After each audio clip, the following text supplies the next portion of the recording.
You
have microphones if you will bring them up real quick.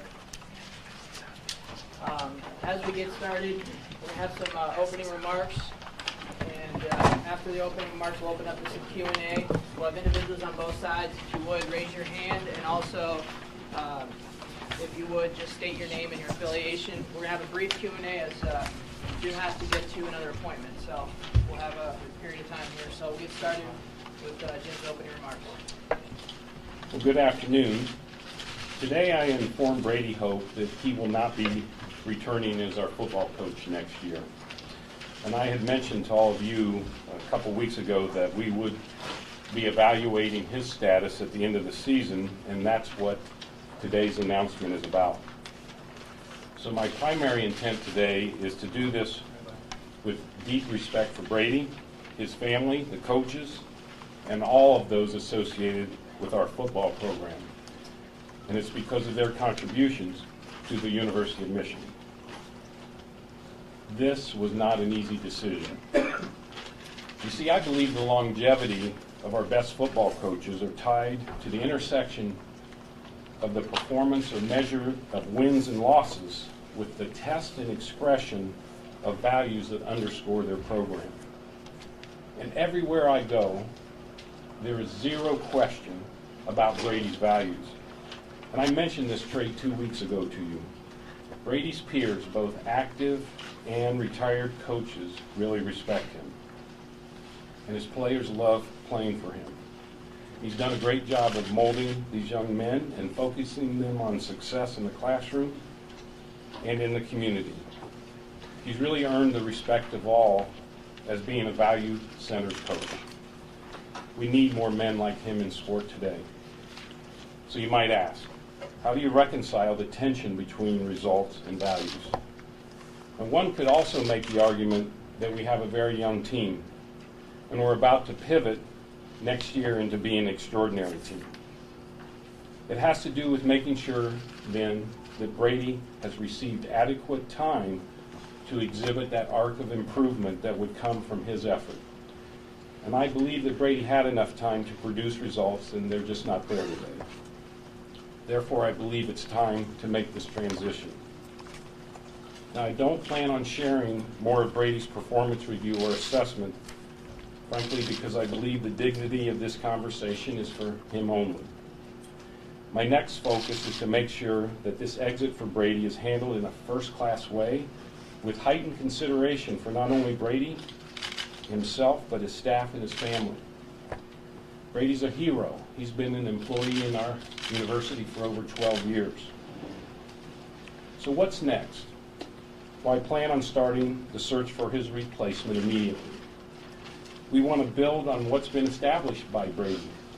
My message to the student athletes is that we'll work to put them in the best position to win and reinforce that their daily effort is contributing toward being champions. The criteria for a future coach is defined in winning with the shared values of the University of Michigan. So I ask for your patience in this search process. It's not fair for me to comment on potential candidates today or the institutions or organizations they currently may be employed by. I can't compromise the integrity of our search process by commenting prematurely until we have that new coach ready to go. I believe that the head coach of Michigan football is one of the finest jobs in American sports today, and we will have great options. The University of Michigan remains one of the top programs in the country. Now, it's true that the pendulum has swung into a negative. However, one truth in physics is that as a pendulum is in the negative state, it's always building energy for its eventual move back to a positive arc. My objective is to find the right coach for the University of Michigan, an individual that will recruit the best student athletes and put them in a position to win in the classroom, on the field, and in the community. This is what makes Michigan world class, and we're going to support that with great enthusiasm. Now, in the interim, I've asked Mike DeBoard, who's in the athletic department, to oversee the day-to-day aspects of the football program as a sport administrator until a new head coach is hired. Mike will not be a candidate for that job. So thank you. I'll be happy to take a few questions right now. Jim, I know that you don't want to, sorry. Yeah, we're going to use microphones and just state your name and affiliation, please. Chris Benjamin with ESPN. I know that you don't want to divulge specifics of your meeting, but could you at least characterize for us the tenor of the meeting with Brady?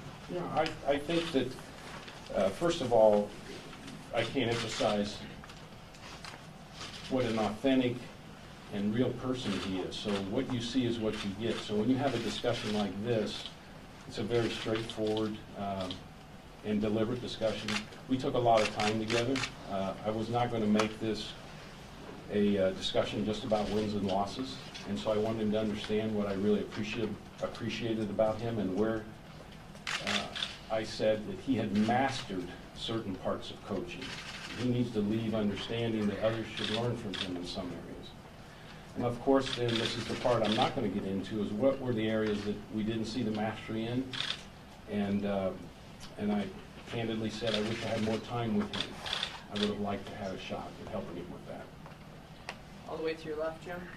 Justin Rose, WXYZ Detroit. With the past two coaching searches going the way that they have, how important is it this time to get it right from the University of Michigan moving forward? Well, I think you answered your own question. I think that the choices about people is a difficult thing in business where I have all the experience. There's no guarantees. But you know, you can bet on a process that helps reduce that risk. And so I describe it as a highly divergent exercise in the beginning to make sure we see the landscape, and then we're going to work quickly to narrow the question. And I have a lot of confidence that that process will yield a great answer. Staying on your left here. Wojo. Jim, Bob Winowski, right over here from the Detroit News. In your search for the next coach, one, are you exclusively, you're conducting the search, no search committee of any type or advisors? Well, I've devised a process, and there'll be a headhunting firm that's going to help me. I'll have that news soon. Part of the choice there, by the way, is to find somebody that I don't have to spend a lot of time bringing up to speed on what Michigan's all about. And then the president's asked me to make this decision. And then to follow up to that, the parameters or the rough outline of what you're looking for, as far as experience in college, in the NFL, head coaching experience, money, age, all of those, if you could fill them in. Yeah, and the way I'd answer that, Bob, is that's the divergent part of the exercise. We're looking at the best out there, and I think probably what's of value is if we start to come to conclusions about that, we're going to tell you more. TV Bank, all the way on the right. John Hewitt from WWJ. At any point did you consider giving Coach Hoke another year, and at what point did you make your final decision that it was time for him to leave? Yeah, that's a great question, because I want to emphasize with the young people watching me today to say, when you make a decision to change somebody's life, you better take the time to think about it. And in this case, I did take the time. I was very deliberate about it. And I said it's like a ceremony. That's why I said it's a solemn ceremony. That, you know, we have ceremonies in our lives that happen every year, birthdays and Thanksgiving. And why do we keep coming to them when they're like they were the last time? It's because in a ritual way, it's easy for us all to identify with what to expect to have happen. So I think coaching assessments, particularly for these long-term agreements, need to have that very deliberate ceremony. So you don't want to prematurely make up your mind. You're not kind of guessing every day where you are. And you're building frameworks that are helping inform you about where the answer lies. Let me also point out that in these frameworks, what you find is these tensions that are seemingly kind of in opposition or paradoxical, because we should be writing about what kind of great program he built in terms of the values, but we didn't have the results on the field. That's the tension. And in trying to find out why did that happen, that's where I started to come to the conclusion. So I made the decision just Sunday night, and that's when I decided where I was going to go. I called the president, and the next person was Brady today. Back to your left over here. Jim, over here, I agree. free press.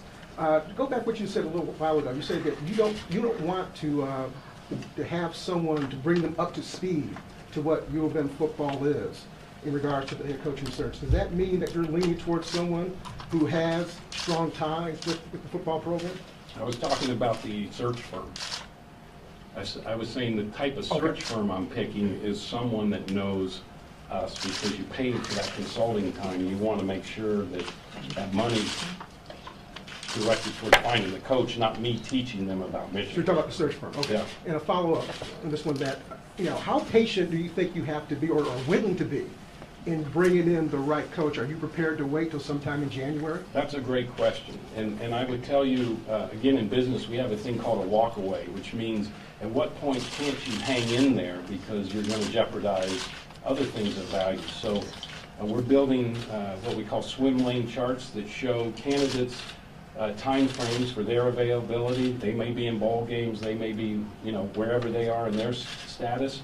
And we compare that against our swim lane. Where are we in trying to get our recruiting, to get our practice schedule started? And so I'm drawing some conclusions about when we can't take more risk in Michigan. But with that said, I want you to be patient, because it's a bit of a trade here. Is if you get an answer quickly and you can wait a little longer, and you believe you upgraded, you might be willing to take that risk. So that's part of the process that. In your mind, have you set in your own mind what you think that break-off point is? Yeah. When Michigan has to. Yeah, I have that. And when is that time? Well, I'm not going to disclose that. That changes all the trading. To your right.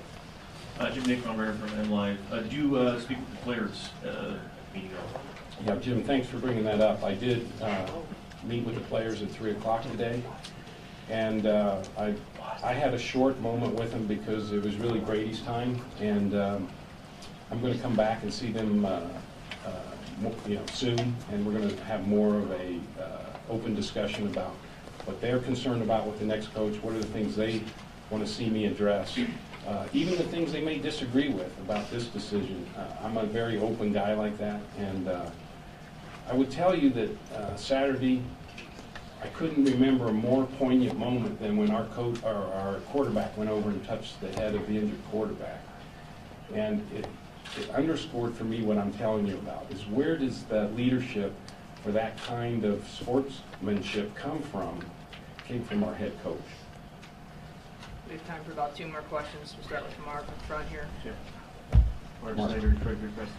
There are a couple of assistants with multi-year contracts, Doug Nussmeier and Greg Addison, and the rest of the staff. What is the status of those individuals? That's a good question. So the nature of football, as I'm learning, is that there are agreements for our head coaches, and there's some agreements for the coordinators, and then the other assistants have, I guess, shorter horizons. So our people are meeting with all of them today to explain how we'd like to handle them.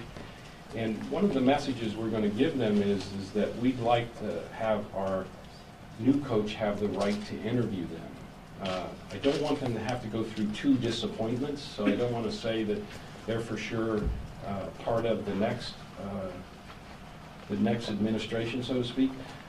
But in the case of the 2 that you mentioned, we have long-term agreements with them, so, and we plan to honor those, either if they leave or if they stay.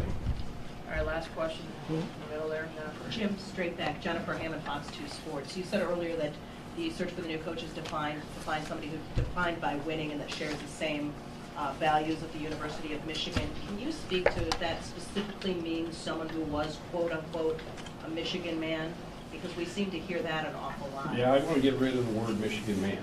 Maybe today you could write about that. There's 3 reasons. One is we live in a world where no business or anything would talk about just men in it. So that's first. Second, the guy who said that, Bo Schembechler, one of my mentors and heroes, said it when he was being challenged about a coach being recruited somewhere else, and he meant he wanted the person who was at Michigan to be the coach. The third thing, though, if you let it stand for what it is supposed to mean, here's what it means, is if you cut open the soul of the people that are Michigan men, so to speak, you find first selflessness. This was a thing that said this is a point about how we stand for the team first. The second thing is the ability to win, and be competitive. The competitive spirit in my lifetime and with others that you see around here that played, we knew that we had to work really hard. It wasn't arrogance, it was about being competitive. And then the third thing is that we want to continue the legacy of what's been great from a value standpoint, that this place does not need to cut corners to win. And you've got a lot of pride in the fact that you come here, you know you're signing up to be the best in the world without any kind of shenanigans going on.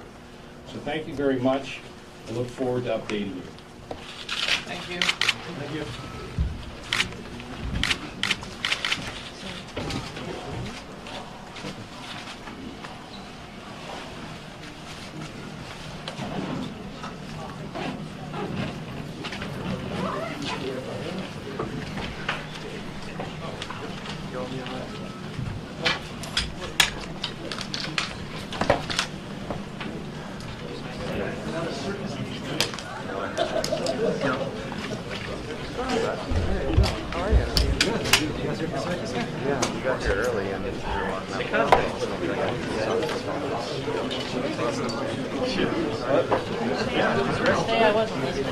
Yeah, I actually fell for my show, so I'll be on the baseline. You're going to do great.